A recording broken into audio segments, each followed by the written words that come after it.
അനുഗ്രഹിക്കപ്പെട്ട ഒരു പാട്ട് പാടുവാൻ പൈതങ്ങളെ ദൈവം സഹായിച്ച കൃപയ്ക്കായി നന്ദിയോടെ സ്തോത്രം. അതിന് ഇൻസ്ട്രുമെൻറ്റ്സ് വായിക്കുവാനും പൈതലിനെ ബലപ്പെടുത്തിയ കൃപയ്ക്കായി സ്തോത്രം.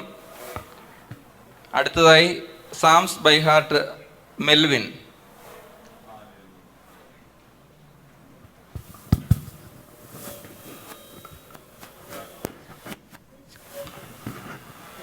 Praise the Lord. Psalms 121. I will lift up my eyes to the hill from the wilderness. Where does my help come from? My help come from the Lord who made the heaven and earth. He will not allow your foot to be moved, but those who keeps will not slumber. Behold, those who keeps Israel neither slumber nor sleep. The sun shall not strike you by the day, nor the moon by the night. The Lord shall preserve your soul. The Lord shall preserve your coming and going. Thank you. പൈതലിനെ ദൈവം അനുഗ്രഹിക്കട്ടെ. ഒരു സങ്കീർത്തനം full കാണാതെ പറയുവാൻ തക്കവണ്ണം ദൈവം സഹായിച്ച കൃപയ്ക്കായി സ്തോത്രം. അടുത്തതായിട്ട് സ്റ്റോറി ബ്രിസ്റ്റിൻ.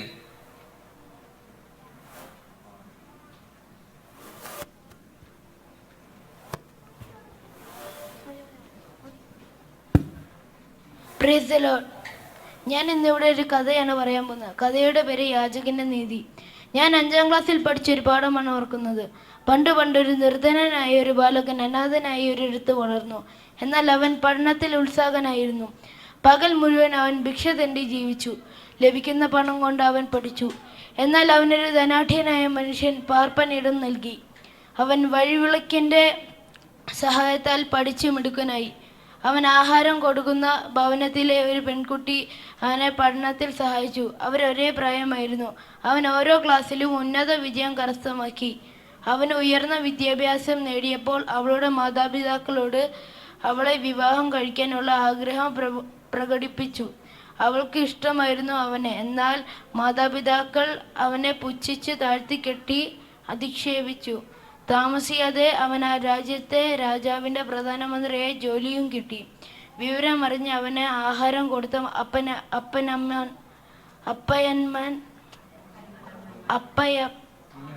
അമ്മയപ്പന്മാർ തങ്ങളുടെ മകളുടെ വിവാഹം ആലോചനയുമായി ചെന്നു. അപ്പോഴേക്കും അവൻ വേറെ വിവാഹം കഴിച്ചിരുന്നു. മന്ത്രി ദിവസവും രാവിലെ രാജാവിൻ്റെ കൊട്ടാരത്തിലേക്ക് രാജാവ് നൽകിയ വേഷഭൂഷാദികളും ധരിച്ചു പോകും മുമ്പ് ഒരു ചെറിയ മുറിയിൽ കയറി വാതിൽ അടച്ച് അല്പസമയം ചിലവഴിക്കും. പല നാൾ ഇതേ ശ്രദ്ധിച്ച രാജാവിൻ്റെ അംഗരക്ഷകന്മാർ മന്ത്രിക്കെതിരെ ബോഷ്ക് ചമച്ചുണ്ടാക്കി. അവർ രാജാവിനോട് ഇപ്രകാരം ഉന്നയിച്ചു: രാജാവേ, രാജാവിൻ്റെ സിംഹാസനം തട്ടിയെടുത്ത് രാജാവാകുവാൻ പ്രധാനമന്ത്രി ചില ആസൂത്രണം ചെയ്യുന്നുണ്ട്. എന്നും രാവിലെ കൊട്ടാരത്തിൽ വരും മുമ്പ് ഒരു മുറിയിൽ കയറി വാതിൽ അടച്ച് കുറേ സമയം ചെലവഴിക്കും. സംശയം തോന്നിയ രാജാവ് ഒരു ദിവസം മന്ത്രി മുറിയിലിരിക്കെ അപ്രതീക്ഷിതമായി വന്ന് മുറിയുടെ വാതിൽ തള്ളി തുറന്ന് അകത്ത് കടന്നു. രാജാവ് കണ്ടത് ഒരു പഴയ ഇരുമ്പ് പെട്ടി, അതിൽ കുറേ കീറിപ്പറിഞ്ഞ തുണികൾ. അത് തുറന്നു വെച്ച് മന്ത്രി അതിൻ്റെ മുമ്പിൽ കണ്ണീർ തൂകുന്നു. മന്ത്രി ഇപ്രകാരം പറഞ്ഞു: രാജാവേ, ഒരു കാലത്ത് ഞാൻ വെറും യാചകനായിരുന്നു. ഇന്ന് ഞാൻ അങ്ങയുടെ പ്രധാനമന്ത്രിയാണ്. എന്നിരുന്നാലും ഞാൻ യാചകനായിരുന്നപ്പോൾ ഉപയോഗിച്ച പെട്ടിയും പഴംതുണികളും എന്നു പ്രഭാതത്തിൽ ദർശിച്ച് ദൈവത്തെ സ്തുതിച്ച് എന്നെ മന്ത്രിയാക്കിയ അങ്ങയുടെ ദയം ഓർത്തെന്നും ഞാൻ കണ്ണീർ തൂകി. എൻ്റെ പഴയ അവസ്ഥയെ സ്മരിക്കുന്നത് കൊണ്ടാണ് എനിക്ക് കൊട്ടാരത്തിൽ കാര്യാദികളെ വിവേകത്തോടും നീതിയോടും വിശ്വാസത്തോടും പരിജ്ഞാനത്തോടും കൈകാര്യം ചെയ്യാൻ സാധിക്കുന്നത്. മന്ത്രിസ്ഥാനം അങ്ങയുടെ ദയ, പക്ഷേ എന്നെ ഉയർത്തിയത് ദൈവം തന്നെ. രാജാവിൻ്റെ ഹൃദയം അരിഞ്ഞു. സന്തോഷമായി ആരോപണം ഉന്നയിച്ച മന്ത്രിക്കെതിരെ ആരോപണം ഉന്നയിച്ചവരെ വധിച്ചു. മന്ത്രിയോ രാജാവിൻ്റെ സ്നേഹിതനുമായി. Thank you.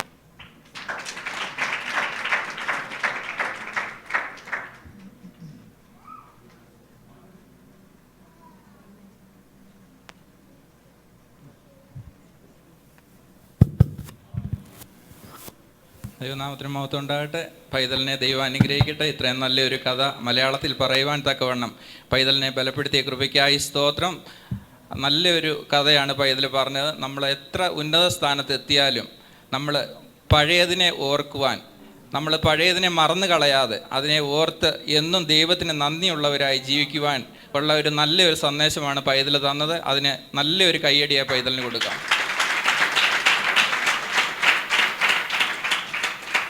അടുത്തതായിട്ട് ബൈബിൾ ക്വിസ് ജെയ്സി.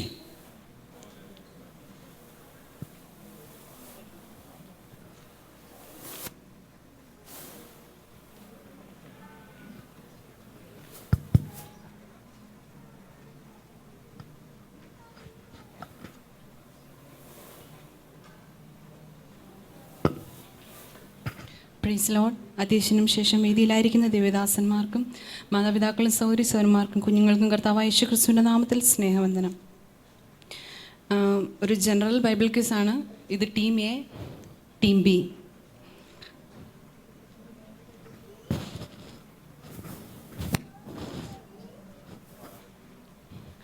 ഓക്കെ, ഒന്നാമത്തെ ക്വസ്റ്റ്യൻ ടീം എയോട്.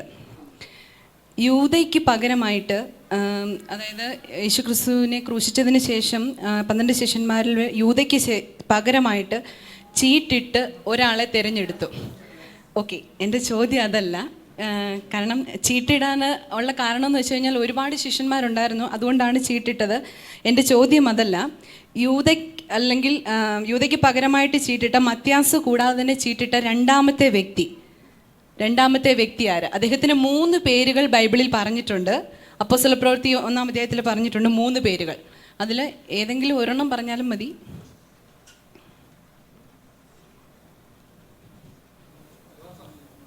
യോസഫ്, കറക്റ്റാണ്.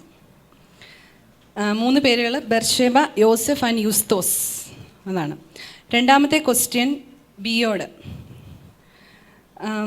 സെൻസസ് അല്ലെങ്കിൽ ജനസംഖ്യ എടുക്കുന്നതിന് ബൈബിളിൽ ഒരു പേര് പറഞ്ഞിട്ടുണ്ട്. ലൂക്കോസിലും ഒക്കെ പറഞ്ഞിട്ടുണ്ട്. ലൂക്കോസ് പറഞ്ഞിട്ടുണ്ട്, അതുപോലെ തന്നെ പഴയ നിയമത്തിൽ സംഖ്യാപുസ്തകത്തിൽ പറഞ്ഞിട്ടുണ്ട്. അതിന് ബൈബിളിൽ പറഞ്ഞിരിക്കുന്ന പേരെന്ത്? പേർ വഴി ചാർത്തൽ, കറക്റ്റാണ്. അടുത്ത ക്വസ്റ്റ്യൻ ടീം എയോട്. പഴയ നിയമത്തിലും പുതിയ നിയമത്തിലും 2 വ്യക്തികളുണ്ട്. ആ 2 വ്യക്തികളുടെയും പേരൊന്നാണ്. അതിൽ പഴയ നിയമത്തിലെ ആ വ്യക്തി എന്ന് പറയുന്നത് പ്രസിദ്ധിയിൽ നിന്നും കുപ്രസിദ്ധിയിലേക്ക് പോയ ആൾ. പുതിയ നിയമത്തിലെ ആൾ കുപ്രസിദ്ധിയിൽ നിന്നും പ്രസിദ്ധിയിലേക്ക് വന്ന ആൾ. ആ പേരെന്ത്? കറക്റ്റ്.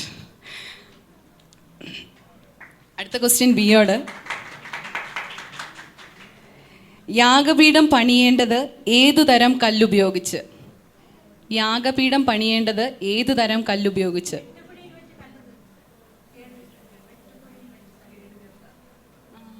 അങ്ങനല്ല. യാഗപീഠം പണിയേണ്ടത് ഏതു തരം കല്ലുപയോഗിച്ച്?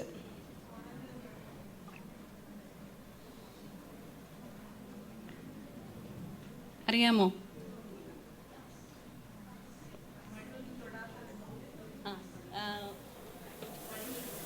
ആയുധം തൊടാത്ത കല്ല്, കറക്റ്റ്. അല്ലെങ്കിൽ ചെത്താത്ത കല്ല്. അടുത്ത ക്വസ്റ്റ്യൻ ടീം എയോട്.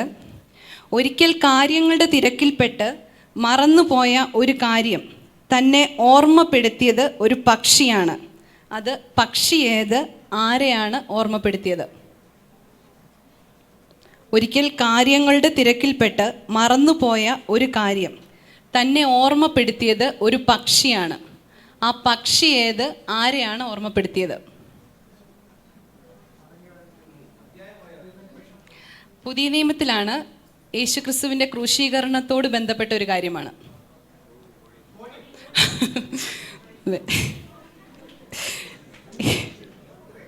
പക്ഷി കോഴിയ. പത്രോസിനെ കോഴി ഓർമ്മപ്പെടുത്തിയത്. അടുത്ത ക്വസ്റ്റ്യൻ ബിയോട്.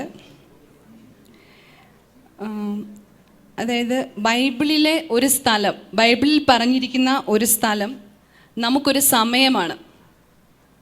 അതേത്? ബൈബിളിൽ പറഞ്ഞിരിക്കുന്ന ഒരു സ്ഥലം നമുക്കത് നമ്മുടെ ടൈമിലുള്ള ഒരു കാര്യം, അതായത് നമ്മുടെ ഒരു സമയമാണ്. ആ, കറക്റ്റാണ്.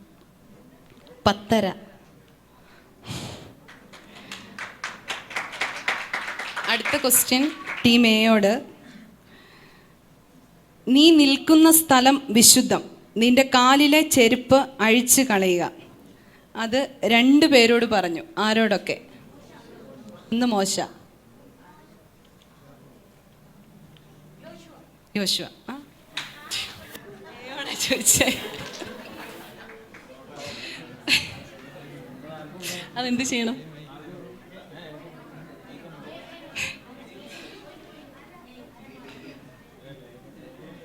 അടുത്ത ക്വസ്റ്റ്യൻ പറഞ്ഞു. അടുത്ത ക്വസ്റ്റ്യൻ ബിയോട്. എഫെസോസിലെ എല്ലാവരും ആരാധിച്ചിരുന്ന പ്രധാന ദേവി. ബിയോടായിരുന്നു ക്വസ്റ്റ്യൻ.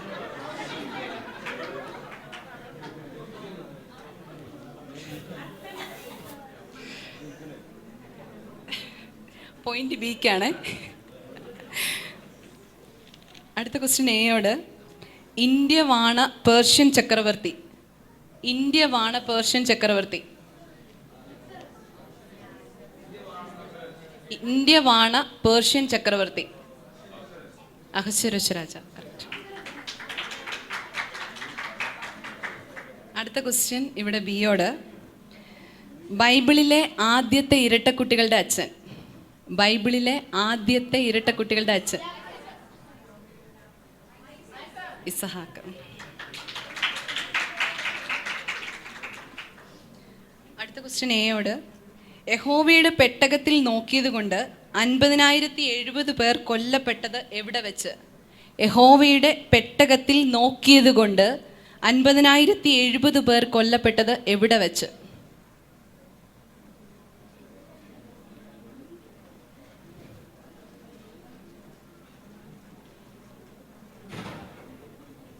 അറിയാമോ? അല്ല.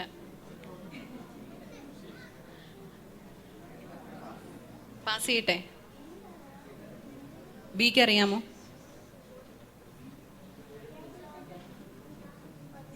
അറിയാമോ?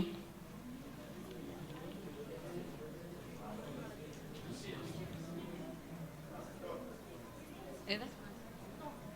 അല്ലല്ല, പറഞ്ഞു. ആൻസർ പറഞ്ഞു. അതൊരു സ്ഥലത്തിൻ്റെ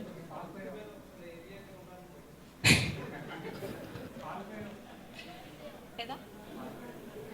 കേട്ടില്ല. അല്ല. ആൻസർ ബെൽഷമേഷ്.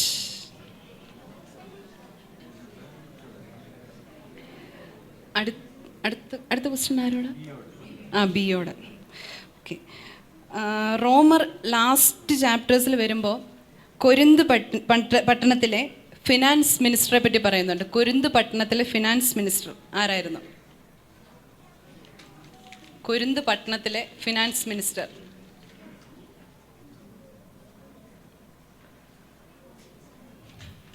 കൊരിന്ത് പട്ടണത്തിലെ ഫിനാൻസ് മിനിസ്റ്റർ. റോമർ ലാസ്റ്റ് ചാപ്റ്റർ കിടപ്പുണ്ട്.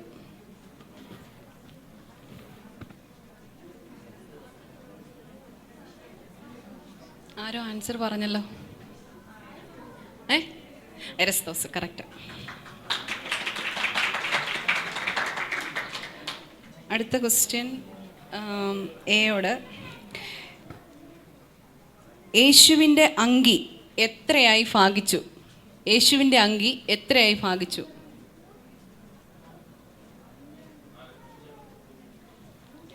യേശുവിൻ്റെ അങ്കി എത്രയായി ഭാഗിച്ചു?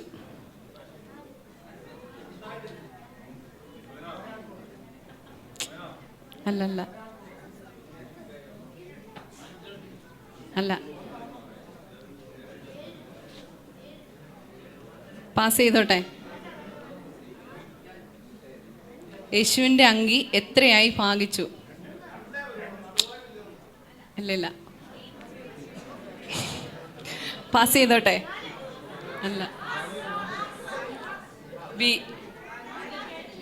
ഭാഗിച്ചിട്ടില്ല. യേശുവിൻ്റെ അങ്കി ഭാഗിച്ചിട്ടില്ല. എത്രയായി ഭാഗിച്ചു? ഭാഗിച്ചില്ല. ഞാൻ കേട്ടു. ഞാനത് ശ്രദ്ധിച്ചില്ല.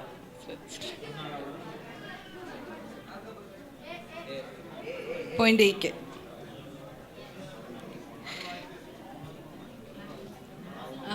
അടുത്ത ക്വസ്റ്റ്യൻ ബിയോട്. യോസെഫിൻ്റെ നീലയങ്കി എത്ര വെള്ളിക്കാശിനാണ് വിറ്റത്?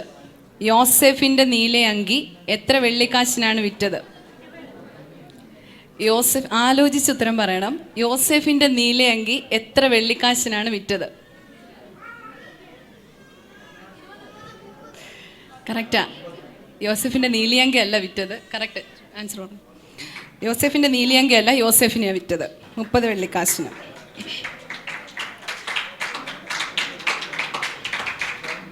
അടുത്ത ക്വസ്റ്റ്യൻ എയോട്. മുടിയൻ്റെ സഹോദരൻ ആര്? മുടിയൻ്റെ സഹോദരൻ ആര്? സദൃശ്യവാക്യത്തിൽ കിടപ്പുണ്ട്, ആലോചിച്ച് പറയുക. മുടിയൻ്റെ സഹോദരൻ ആര്?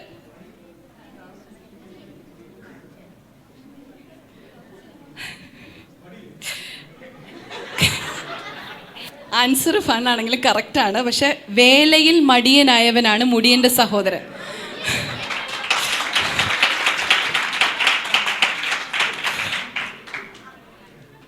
അടുത്തത് കുട്ടികൾ മാത്രം പറഞ്ഞാൽ മതി. അടുത്ത ക്വസ്റ്റ്യൻ്റെ ആൻസർ കുട്ടികൾക്ക് മാത്രം. യേശുവിൻ്റെ ശിഷ്യന്മാരിൽ ഒരു ഡോക്ടർ ഉണ്ടായിരുന്നു.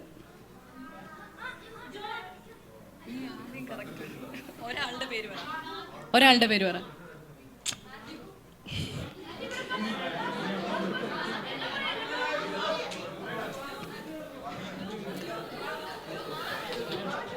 ലൂക്കോസ്. അത് ജൂബിയ പറഞ്ഞു. ഒരു ക്വസ്റ്റ്യനും കൂടെ. അപ്പോസ്തലനായ പൗലോസ്, അതായത് ആക്ട്സ് ഓഫ് അപ്പോസ്റ്റൽ എഴുതിയത് ആര്? അത് ആർക്ക് വേണേലും പറയാം. പറയുന്ന ആളുടെ ടീമിന് പോയിന്റ് പോകും. അപ്പോസ്തലനായ പൗലോസ് എന്ന പുസ്തകം എഴുതിയത് ആര്? ലൂക്കോസ്. ലൂക്കോസ്. Thank U.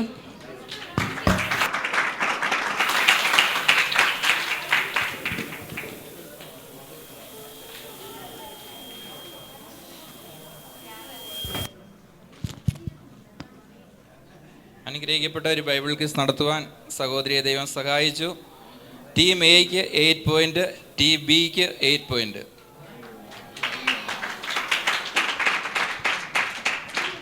അടുത്ത special programme sister Nisi Cyril.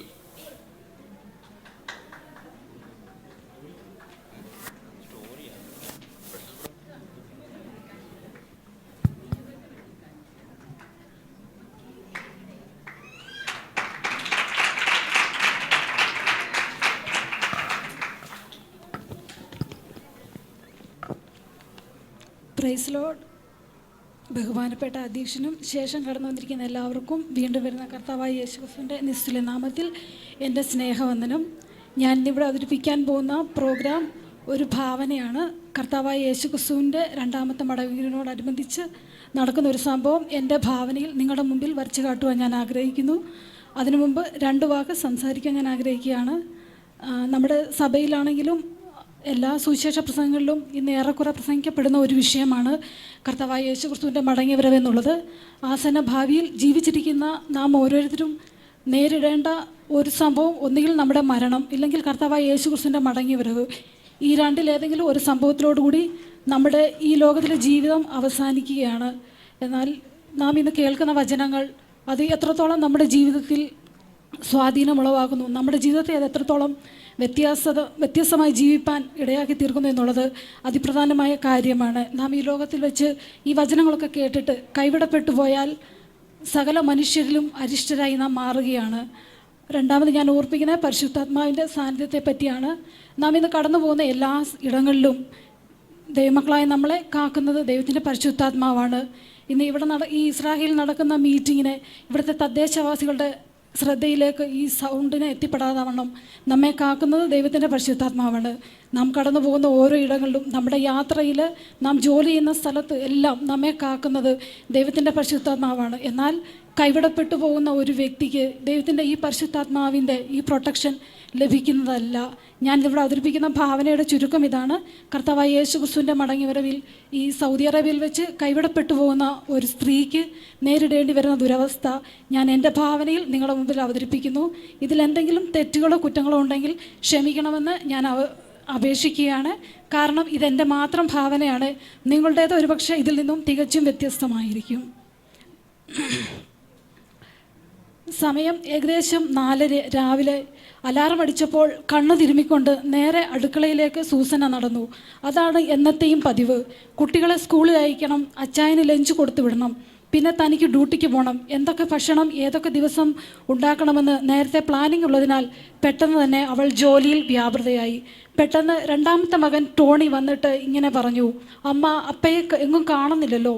അതൊന്നും ശ്രദ്ധിക്കാതെ സൂസന ജോലി തിരക്കിലായി. മക്കൾ 2 പേരും ഉണർന്നിരിക്കുന്നു. ടി വിയിലെ ഉച്ചത്തിലുള്ള സംഭാഷണമാണ് അതിൻ്റെ തെളിവ്. മൂത്ത മകൻ ജോണി +1 പഠിക്കുന്നു, ഇളയവൻ 10.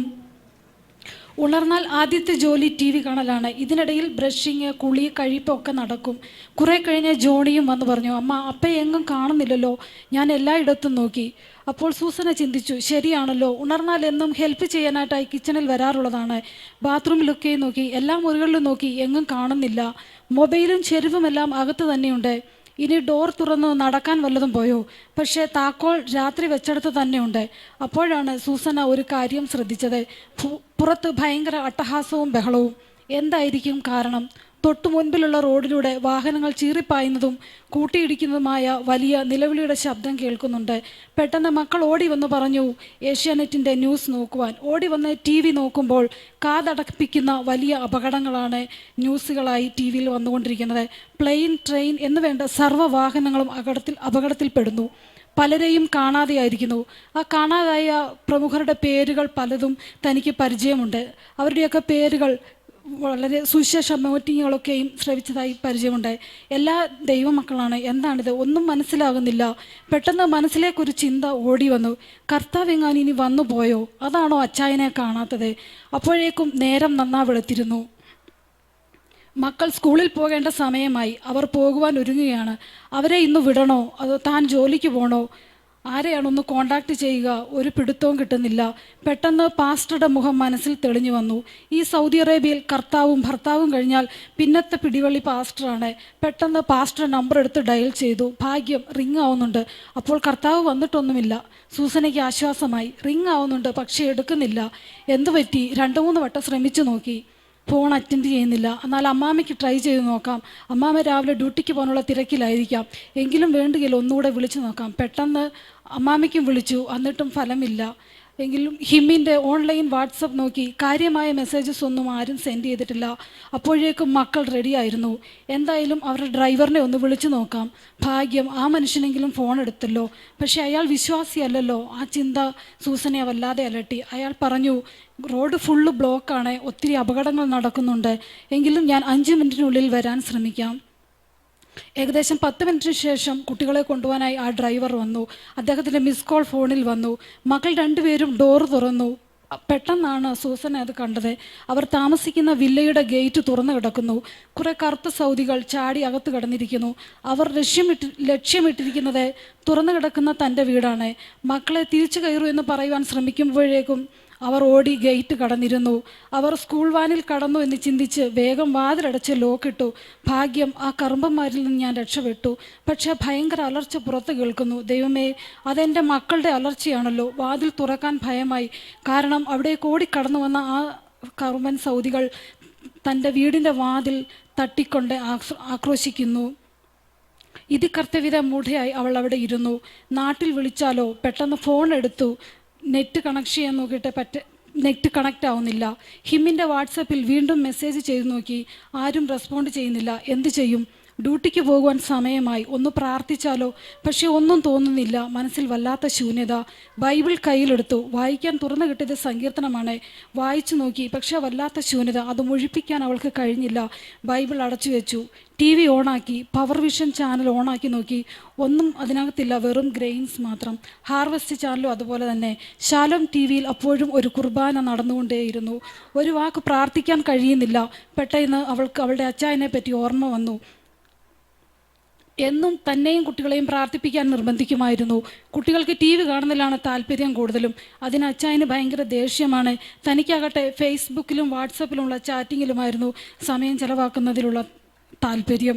ഇനി എന്ത് ചെയ്യും? പുറത്തേക്ക് ഇറങ്ങുക വയ്യ. ഒരു എക്സിറ്റ് റീ എൻട്രി വിസ എടുക്കുവാനോ ടിക്കറ്റ് ബുക്ക് ചെയ്യാനോ ഒന്നും തുക കയ്യിലില്ല. എങ്ങനെ ഈ ദേശത്ത് നിന്ന് സ്വന്തം ദേശത്തേക്ക് പുറത്തു പോകാൻ കഴിയും? പുറത്ത് തൻ്റെ കുട്ടികൾ മാരകായുധങ്ങളാൽ മുറിവേറ്റ് കിടക്കുന്നു. വാതിൽ ഏത് നിമിഷവും തകർക്കപ്പെടും. കാരണം ആ സൗദികൾ ഇപ്പോഴും എങ്ങും പോയിട്ടില്ല. അവർ തൻ്റെ വാതിൽ തട്ടിക്കൊണ്ടേയിരിക്കുന്നു. സൂസന ഒരു സത്യം മനസ്സിലാക്കി. കർത്താവ് വന്നു പോയിരിക്കുന്നു. അതാണ് അച്ചായനെ കാണാത്തത്. അതാണ് ഈ വല്ലാത്ത ഭീകരമായ അന്തരീക്ഷത്തിൻ്റെ കാരണം. ഇനി 7 വർഷം അന്തിക്രിസ്തുവിൻ്റെ വാഴ്ചയാണ്.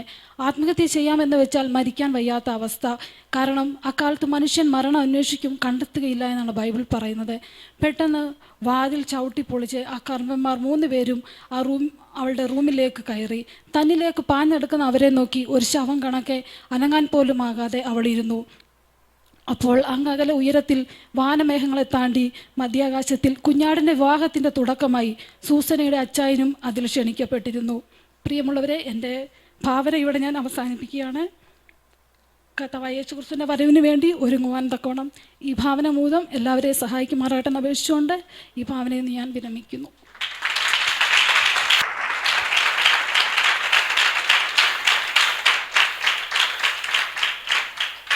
കർത്താവിൻ്റെ രണ്ടാമത്തെ വരവിൻ്റെ ഓർമ്മപ്പെടുത്തുന്നതായ ഒരു ഭാവന സിസ്റ്റർ നിസ്സിക്ക് പറയുവാൻ ദൈവം സഹായിച്ച കൃപയ്ക്കായി നന്ദിയോടെ സ്തോത്രം. അടുത്തത് ലാസ്റ്റ് പ്രോഗ്രാമാണ്, ഒരു സോങ് ആണ്, അതോടൊപ്പം ഓഫറിങ്ങും ഉണ്ടായിരിക്കും. ബ്രദർ ലിജു.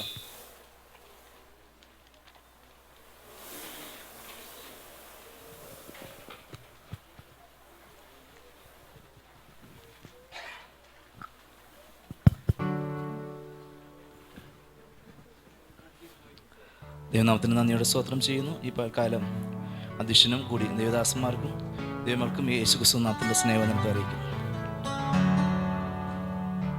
ഒന്നുമില്ലായ്മയിൽ നിന്നുമെന്നെ കൈപിടിച്ചു നടത്തുന്ന സ്നേഹം, എൻ്റെ വല്ലായ്മകൾ കണ്ടിട്ടെന്നും ആ നെഞ്ചോടു ചേർക്കുന്ന സ്നേഹം, ഒന്നുമില്ലായ്മയിൽ നിന്നുമെന്നെ കൈപിടിച്ചു നടത്തുന്ന സ്നേഹം, എൻ്റെ വല്ലായ്മകൾ കണ്ടിട്ടെന്നും ആ നെഞ്ചോടു ചേർക്കുന്ന സ്നേഹം. ഇത്ര നല്ല ദൈവത്തോടു ഞാൻ എന്തു ചെയ്തു നന്ദി ചൊല്ലിടും? എൻ്റെ കൊച്ചു ജീവിതത്തെ ഞാൻ നിന്റെ മുൻപിൽ കാഴ്ചയേകിടാം. ഇത്ര നല്ല ദൈവത്തോടു ഞാൻ എന്തു ചെയ്തു നന്ദി ചൊല്ലിടും? എൻ്റെ കൊച്ചു ജീവിതത്തെ ഞാൻ നിന്റെ മുൻപിൽ കാഴ്ചയേകിടാം. ഇന്നലകൾ തന്ന വേദനകൾ നിൻ സ്നേഹമാണെന്നറിഞ്ഞില്ല ഞാൻ. ഇന്നലകൾ തന്ന വേദനകൾ നിൻ സ്നേഹമാണെന്നറിഞ്ഞില്ല ഞാൻ. നിൻ സ്വന്തമാക്കുവാൻ മാറോടു ചേർക്കുവാൻ എന്നെ ഒരുക്കുകയായിരുന്നു. നിൻ സ്വന്തമാക്കുവാൻ മാറോടു ചേർക്കുവാൻ എന്നെ ഒരുക്കുകയായിരുന്നു. ദൈവസ്നേഹം എത്ര സുന്ദരം, ഇത്ര നല്ല ദൈവത്തോടു ഞാൻ എന്തു ചെയ്തു നന്ദി ചൊല്ലിടും?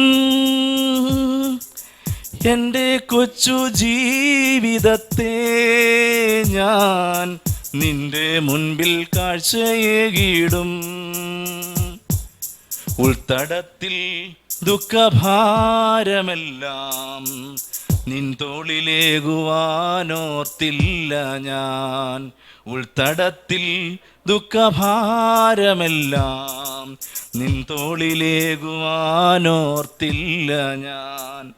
ഞാൻ ഏകനാകുമ്പോൾ മാനസം നീറുമ്പോൾ നിൻ ജീവനേകുകയായിരുന്നു. ഞാൻ ഏകനാകുമ്പോൾ മനസ്സ് നീറുമ്പോൾ നിൻ ജീവനേകുകയായിരുന്നു. ദൈവമാണെന്നേകയാശ്രയം. ഒന്നുമില്ലായ്മയിൽ നിന്നുമെന്നെ കൈപിടിച്ചു നടത്തുന്ന സ്നേഹം. എൻ്റെ വല്ലായ്മകൾ കണ്ടിട്ടെന്നും ആ നെഞ്ചോടു ചേർക്കുന്ന സ്നേഹം. ഇത്ര നല്ല ദൈവത്തോടു ഞാൻ എന്തു ചെയ്തു നന്ദി ചൊല്ലിടും. എൻ്റെ കൊച്ചു ജീവിതത്തെ ഞാൻ നിന്റെ മുമ്പിൽ കാഴ്ചയേകിടാം.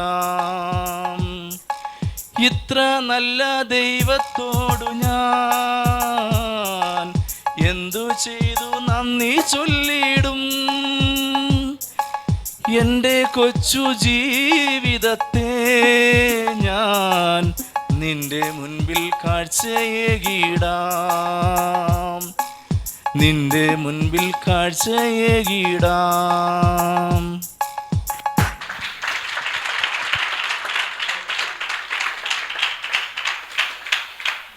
നല്ലൊരു പാട്ട് ലിജുവിനെ ദൈവം സഹായിച്ച കൃപയ്ക്കായി ദൈവത്തെ സ്തുതിക്കുന്നു.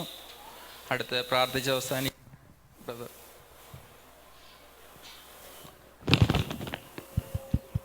പ്രാർത്ഥിക്കും മുൻപ്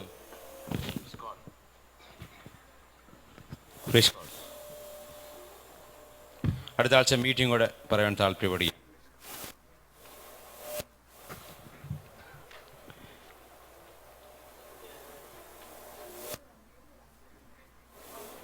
ശനിയാഴ്ച ശിശുളാണ് മീറ്റിംഗ് ഉണ്ടായിരിക്കും. ഞായറാഴ്ച സെൻട്രൽ ഏരിയ എവിടെ വെച്ചാണ് പ്രാർത്ഥന ആവശ്യം? സെൻട്രൽ ഏരിയ ഞായറാഴ്ച സൺഡേ പ്രാർത്ഥന. പ്രിയ അലക്സ് ബ്രദർ ഭവനത്തിൽ ഉണ്ടായിരിക്കും. നമ്മുടെ സമയം 8 ആയിരിക്കും.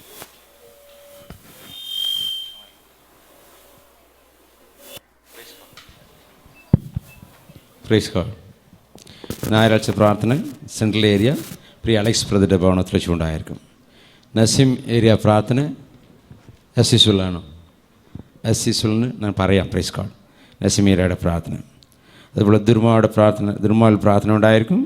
പ്രിയ സോണി ബ്രദറിൻ്റെ ഭവനത്തിൽ വെച്ചുകൊണ്ടായിരിക്കും. ദവാദ്മിയിലെയും പ്രാർത്ഥന ഉണ്ടായിരിക്കും. ഞായറാഴ്ച നമ്മുടെ 4 ഏരിയയിലും പ്രാർത്ഥന ഉണ്ടായിരിക്കും. എല്ലാ പ്രാർത്ഥനകളും ഓർത്ത് ദൈവജനം പ്രാർത്ഥിക്കുന്ന വേണ്ടി ദൈവനാമത്തിൽ ഓർപ്പിക്കുക. അതുപോലെ തിങ്കളാഴ്ച ബെത്താഡ് ഏരിയ സന്തോഷ് ബ്രദറുടെ റൂമിൽ വെച്ചുകൊണ്ടായിരിക്കും. എല്ലാ ബെത്താളുടെ സഹോദരന്മാരും കടന്നു വരുന്ന വേണ്ടി ദൈവനാമത്തിൽ ഓർപ്പിക്കുക.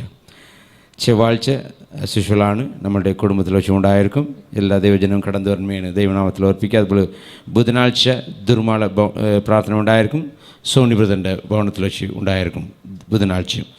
സോ ദുർമ ഏരിയയുടെ പ്രാർത്ഥന ഞായറാഴ്ചയും ബുധനാഴ്ചയും സോണി ബ്രദറിൻ്റെ ഭവനത്തിൽ വെച്ച് തന്നെ ഉണ്ടായിരിക്കും.